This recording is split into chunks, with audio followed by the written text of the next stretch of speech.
কলিমুল্লাহ সাহেব কট, এবার আপনার পালা কামাল ভাই।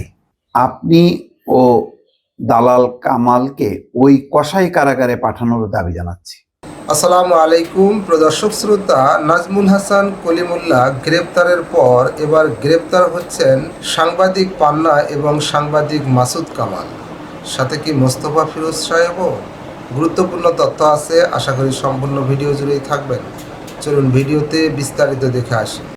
কালের কণ্ঠ একটা চমৎকার কাজ করে, সেটা হচ্ছে সোশ্যাল মিডিয়াতে আমরা যে সমস্ত কথাবার্তাগুলি বলি সেখান থেকে তারা কিছু মন্তব্য বা মতামত নিয়ে রিপোর্ট করে। এটা তাদের হয়তো একটা পলিসি, এটা বিজনেস পলিসি হোক বা সাংবাদিকতার পলিসি হোক, সবার মতামত তুলে ধরার একটা পলিসি থেকে করে। এটা একটা ব্যতিক্রমী একটা আয়োজন। তো হঠাৎ করেই একটা খবর নজর পড়লো, মাসুদ কামালের একটা ছবি দিয়ে রিপোর্ট। তার শিরোনামটা হচ্ছে এই যে, কলিমুল্লাহ সাহেব কট, এবার আপনার পালা কামাল ভাই। মাসুদ কামালের ভিডিওতে দর্শকের মন্তব্য, অর্থাৎ মাসুদ কামালের একটা কথা নামে একটা প্ল্যাটফর্ম আছে তার ইউটিউব চ্যানেলে, আর একটা হচ্ছে অন্য মঞ্চ, সেটা অন্য মঞ্চটা সাক্ষাৎকার ভিত্তিক। তো সেই সাক্ষাৎকারে তিনি অন্য একজনকে নিচ্ছিলেন, ডক্টর মঞ্জুর আহমেদ চৌধুরী। তো সেখানে এই প্রসঙ্গটা উঠে আসছে। সেখানে বলছেন যে, আমি এই বিষয় নিয়ে কথা বলেছি কারণ কয়েকজন দর্শক আমার এই ভিডিওতে মন্তব্য করেছেন। সেই মন্তব্যে একজন বলছেন যে, এবার আপনার পালা কামাল ভাই, কলিমুল্লাহ স্যার কট। তো মাসুদ কামাল বলেন, এখন প্রশ্ন হলো যে কলিমুল্লাহ সাহেবের গ্রেপ্তারের সঙ্গে আমার মিল কোথায় পাচ্ছেন তিনি? আমার নামে দুদকে কোনো মামলা নেই, আমি মামলাহীন ব্যক্তি, তাহলে আমাকে চলে যেতে হবে কেন? কলিমুল্লাহ সাহেবের সঙ্গে তারা আমার মিল কোথায় পেলেন?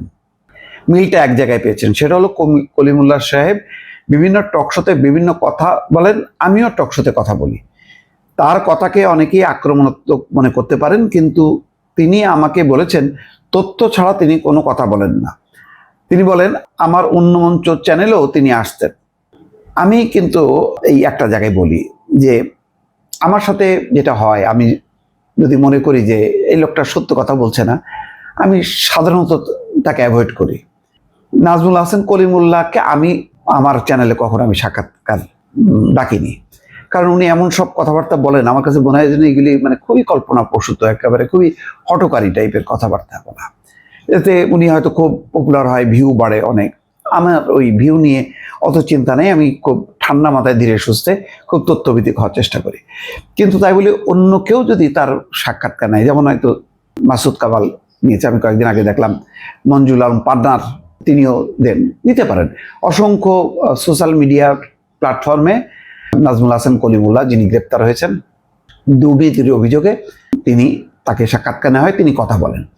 টেলিভিশনগুলোতে আমি দেখি না, সোশ্যাল মিডিয়াগুলোতে দেশের বাইরে থেকে যে সমস্ত চ্যানেল আছে সেই সব চ্যানেল, এবং দেশের 2-3টা চ্যানেল, তার মধ্যে মাসুদ কামালও দিয়েছেন। এখন বিষয়টা মাসুদ কামাল যেটা বলার চেষ্টা করছেন তার সাথে কিন্তু আমি কিছুটা একমত। তিনি বলছেন যে আমি কথা বলি, কলিমুল্লাহও কথা বলে, তাহলে মানে কথা বলার জন্যই কি তিনি কট হয়েছেন? এটা কিন্তু বলা যাবে না। তার বিরুদ্ধে কিন্তু ওই রাষ্ট্রদ্রোহী কোনো কথাবার্তা বলেছেন বা তিনি কথা বলেন ডিজিটাল আইনে মামলা হয়নি, তার বিরুদ্ধে সুস্পষ্ট মামলা হচ্ছে দুর্নীতি, এবং সেটা হচ্ছে 30 কোটি টাকা যে অতিরিক্ত বিল, এবং যেভাবে কার্যাদেশ দিয়েছেন সেটা হচ্ছে নিয়ম কানুনকে লঙ্ঘন করে, সেটা নিয়ে বলেছেন। এবং সেটা নিয়েই দীপুমণির সঙ্গে তার বিরোধ হয়েছে। এখন কলিমুল্লাহ বলছেন যে দীপুমণি এর কারণে এটা হয়েছে, যাই হোক এটা অন্য বিষয়ে। কিন্তু এখন দর্শকরা মনে করছে যে কলিমুল্লাহ যেহেতু কথা বলে যেটা সরকারের বিরুদ্ধে যায়, আর মাসুদ কামালও অনেক কথা বলে যেটা সরকারের বিরুদ্ধে যায়, তো সুতরাং এই কারণে বলছে ওই দর্শক যে কলিমুল্লাহ সাহেব কট, এবার আপনার পালা কামাল ভাই। তো মাসুদ কামালের সাম্প্রতিক সময় নানান বক্তব্য নিয়ে একটা মিশ্র প্রতিক্রিয়া আছে। এটা আমার ক্ষেত্রেও আছে, যেমন আমার অনেক এখন গালি দেন যে আমি কি বিএনপির দালালি করছি, বিএনপি আসলেই কোনো একটা পোস্ট নেব, পদ পদবি নেব। ভাই আগেই আমি বারবার বলতেছি যে এটা আগেও মনে হয়েছে যে বোধহয় হাসিনা সরকার গেলেই আমি একটা বিশাল কিছু পদ পদবি নিয়ে যাব। আমি কিন্তু কোনো পদ পদবি নেইনি, আমাকে কেউ অফারও করেনি। আমাকে যেটা হয়েছে বিভিন্ন চ্যানেল আমাকে অফার করছে। তো তো সেটাও আমি বিনয়ের সাথে আমি প্রত্যাখ্যান করছি যে এখন আমি স্বাধীনভাবেই আমার কাজটা করতে চাই, এখানে যতটা স্বাধীনতা পাবো অন্য একটা জায়গায় চাকরি করতে গেলে সেটা পাবো না। তো এখন আমিও কথা বলি, মাসুদ কামাল আরো তীব্রভাবে সমালোচনা করেন, সেই কারণে হয়তো বলছেন। এখন দেখেন মানুষের মধ্যে ধারণাটা কি হচ্ছে যে কথা বললেই, বিরুদ্ধাচরণ করলেই বোধহয় সে ধরা খাবে। এই যে পারসেপশনটা গত 15 বছরে এরকম ছিল যে ভাই আপনি কিন্তু যে কোনো মুহূর্তে ধরা খাবেন, এ খাবেন তা খাবেন। আমি নিজেও মনে করতাম, আসলে বাস্তবে তখন ঘটেছেও তাই, যার কারণে অধিকাংশ সময় আমি দেশের বাইরে কাটিয়েছি 3-3.5 বছর। তো এখন আমি যথেষ্ট মুক্ত স্বাধীন। কিন্তু ওই যে মানুষের একটা ধারণা যে আপনিও কিন্তু, এবং সেই মন্তব্যগুলি হয়েছে। মাসুদ কামাল যেমন কলিমুল্লাহ সাহেবের প্রসঙ্গটা টানতে যে তাকে বলছে যে কলিমুল্লাহ সাহেব কট, এবার আপনার পালা কামাল ভাই। তো সেটা এরকম ধরনের মন্তব্য কিন্তু আমার এতেও আছে। আমার এতে আরো মারাত্মকভাবে আমাকে বিএনপির দোসর, মানে বিএনপির দালাল, এজেন্ট, এই সমস্ত নানান রকম মন্তব্য অনেকে করেছে, আমাকে নিরপেক্ষ থাকতে বলেছে। নিরপেক্ষের এটা কি আমি বুঝি না। আমি তো সবসময় বলি যে আমার দিলে যেটা আসে, আমার মনে যেটা আসে আমি ভাই বলবো, এটা কারো পক্ষে বিপক্ষে গেলে আমার কিছু করার নেই। আসুক, বিএনপি যদি ক্ষমতা আসে তখন দেখেন যে তাদের কাজের কোনো সমালোচনা করি কি করি না দেখেন, এবং এখনো যে করছি কিনা সেটা আমার ভিডিওগুলি একটু মনোযোগ দিয়ে খেয়াল করেন, তাইলে বুঝতে পারবেন যে আপনাদের মধ্যে একটা ধারণা জন্মাইছে যে আসলে সাংবাদিক বলে কিছু নেই। সাংবাদিক মানে হয় সে আওয়ামী লীগের সাংবাদিক, নাই বিএনপি সাংবাদিক, নাই জামাতের সাংবাদিক। এই জায়গার থেকে বেড়ে আসার জন্য আমি প্রতিনিয়ত যুদ্ধ করছি। সেই যুদ্ধে হয়তো জয়ী হব, হয়তো নাও হতে পারি, অধিকাংশ মানুষ এই ভুল বুঝেই থাকবে। কিন্তু দেখেন, এটা একটা মানুষের একটা পারসেপশনটা যে তার মানে গণমাধ্যম এখনো স্বাধীন না, এখনো স্বাধীনভাবে কথা বলা যায় না। যার জন্য মাসুদ কামাল বলছেন না আমার নামে তো কোনো দুর্নীতি মামলা নেই, আমি মামলাহীন একটা ব্যক্তি, আমাকে কেন ধরবে? তাহলে আমাকে ধরবে মানে কথা বলার জন্য ধরবে। তাহলে এখন কলিমুল্লাহ সাহেবকে যে ধরছে তার মানে দুর্নীতির অভিযোগটা না, অভিযোগটা হচ্ছে তিনি কথা বলেন। বিষয়টা কি তাই? সেরকমই কি পারসেপশন? আমি প্রশ্ন রাখলাম দর্শকদের কাছে। রোকেয়া বিশ্ববিদ্যালয়ের সাবেক ভিসি নাজমুল হাসান কলিমুল্লাহ, তাকে গ্রেপ্তার করা হয়েছে গতকাল এবং তিনি এখন কারাগারে। তো এরপরে আমি এটা নিয়ে ভিডিও করেছি, আরো কেউ কেউ করেছেন, মাসুদ কামালও করেছেন। তারপর দেখা যাচ্ছে যে আমরাও কম বেশি টার্গেট হয়েছি, মাসুদ কামাল বেশি, আমি কম। কিছু কিছু আমি কমেন্ট দর্শক আপনাদেরকে দেখাই, আমি সেগুলোর স্ক্রিনশট নিয়ে বোঝার চেষ্টা করছি যে আসলে এমন মনোভাবটা কেন। যেমন দেখেন, একজন লিখছে, আপনি ও দালাল কামালকে ওই কসাই কারাগারে পাঠানোর দাবি জানাচ্ছি। আচ্ছা, আমার সাথে মাসুদ কামালকে কেন মেলানো হচ্ছে আমি বুঝলাম না, যেহেতু আমরা একসাথে অনেকদিন টকশো করেছি এই কারণে কিনা। তারপরে আরেকজন লিখছেন, সময় হলে তোর পরিণতি বুঝতে পারবি দালাল। আরেকজন লিখছেন, মোস্তফা ফিরোজ সাহেব এত খুশি হয়েন না, তোমারও একদিন ওই জায়গায় যাইতে হবে। কারণ নাজমুল হাসান কলিমুল্লাহ যে কারাগারে আছে তাকেও তাতে যেতে হবে। আমি তার গ্রেপ্তারের বিষয়টা নৈর্ব্যক্তিকভাবে বলার চেষ্টা করেছি। তিনি যেহেতু আলোচিত সমালোচিত, দুইটা কারণেই দুইটা দিকও আছে, তার ভালো মন্দ দুইটা দিকই আছে।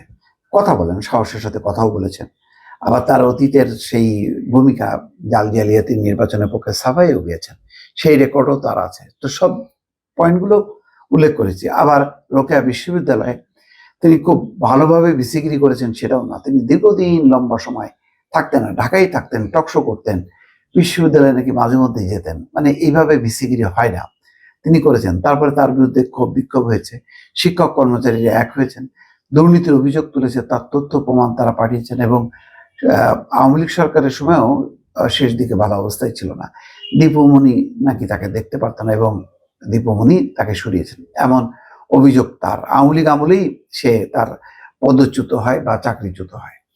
সেই বিষয়টা আমি তুলে ধরার চেষ্টা করেছি। এখানে আমাকে কেন টার্গেট করা হলো, মানে কিভাবে বললে এটা মনে হবে যে একটা নৈর্ব্যক্তিক বা নিরপেক্ষ ভিডিও, আমি এটা বুঝি না। যাই হোক, আমি আমার মতন করে বলে যাই, কিন্তু পাবলিক উল্টা তারা তাদের মতামতটা ব্যক্ত করার জন্য আমি সবসময় বলি, কিন্তু কেন পাল্টা হুমকি দেওয়া হয় আমি এটা বুঝি না। মানে আমার কি আছে, আমি তো কোনো সরকারি দায়িত্বে নেই, কোনো রাজনৈতিক দলের পুষিও না আমি, এবং তাদের কোনো ফাইন্যান্সেও আমি চলি না। আমি আমার মতন স্বাধীনভাবে চলি। দর্শক লক্ষ লক্ষ দর্শক দেখেন, এই কারণে আমার ইনকামও ভালো, ফলে আমাকে এদিক ওদিক তাকাতেও হয় না, এবং আমি কখনো তাকাইও নি। তারপরও দেখেন মানুষের রিয়াকশনগুলো বুঝবেন। আরেকজন লিখছেন, তোর কি অবস্থা হবে তুই নিজেও জানোস না চামচা। আচ্ছা, এখানে বলা হচ্ছে সে একজন ভারতীয় দালাল ছিল, কলিমুল্লাহ সম্পর্কে বলা হচ্ছে। আরেকজন বলছেন, মোস্তফা কলিমুল্লাহ একজন রয়ের এজেন্ট, ওকে ধরা হয়েছে, তোমাকেও ধরা হবে। আমি কেমনি ভাই রয়ের এজেন্ট হইলাম, আমি বুঝলাম না। আচ্ছা, আপনি যে কমপ্লিট সাংঘাতিক তা আবার অপমান করলেন, চালিয়ে যান তেলবাজি। আরেকজন লিখছেন, মোস্তফা ফিরোজ ভাই একজন দলকানা সাংবাদিক। কার পক্ষে লিখলাম বুঝতেছি না। আরেকজন লিখছেন, আপনার লাইন ভালো আছে, তারপরও লাইন ঠিক রাখেন, না হলে বইরা দিব। সুনজরের একটি তরিকা বাতলে দিয়েন যেটি আপনি ফলো করছেন। এটা আপনারা ব্যাখ্যা করেন কি বলল। মাসুদ কামাল কি গ্রেপ্তার হতে পারে? গ্রেপ্তার হওয়া উচিত। আরেকজন বলছে, আপনার কিন্তু কিছুই হবে না, সবসময় নিরাপদে তেল দিয়ে কথা বলেন। ভাই, আমি বারবার বলছি, আমাকে নিয়ে বেশি প্রত্যাশা করেন না। আমি যখন যেটা সেটা বলবো, আমার যেটা মনে হবে সেটা ব্যক্ত করব। আপনার পক্ষে, এর পক্ষে, ওর পক্ষে গেল কি গেল না, এগুলো আমি কেয়ার করবো না। আমার বিবেকে যেটা মনে হবে, সেই জন্যই তো আমি আমার পার্সোনাল ইউটিউব চ্যানেলে আমি কথা বলি। তাহলে তো আমি অন্য জায়গায় চাকরি করতাম, সেখানে তাদের পলিসিটা ফলো করতাম। আমি আমার পলিসিটা ফলো করবো বলেই তো আমার এই চ্যানেল। কিন্তু ভাই, যে আপনারা মতামত দেন, হুমকি ধামকি দিয়েন না।